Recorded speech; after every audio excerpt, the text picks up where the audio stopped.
Un jeune Katovien de 7 ans bloqué en Turquie après le refus du consulat français de lui accorder son retour vers l'Hexagone. Les explications dans ce journal. Retour sur les 20 bornes d'Andrézy, l'une des étapes du challenge des deux rives de Seine.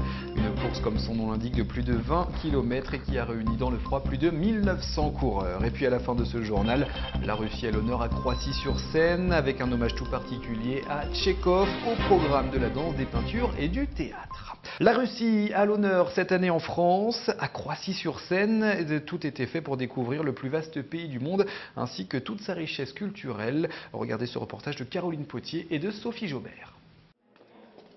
Des nouvelles de Tchekhov revisitées à l'occasion de l'année France-Russie. Nathalie Bréal et l'association pour un musée de la danse présentent une exposition spectacle dans le très beau cadre de la chapelle Saint-Léonard de Croissy-sur-Seine.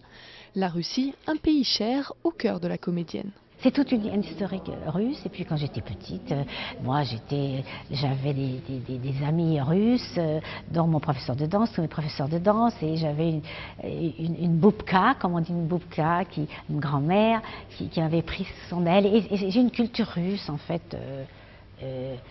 Ça m'a marqué, peut-être c'est pour ça.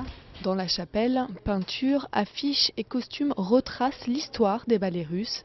La compagnie du Rideau Rouge, quant à elle, se met en scène dans les nouvelles de Tchekhov, une autre façon de découvrir le très célèbre écrivain russe. Mais ça apporte une autre façon de jouer, parce que même dans ces nouvelles qui ont été mises en dialogue par Nathalie Bréal, ces nouvelles sont légères, alors qu'on connaît Tchekhov par La Mouette, par Oncle Vania, par des choses beaucoup plus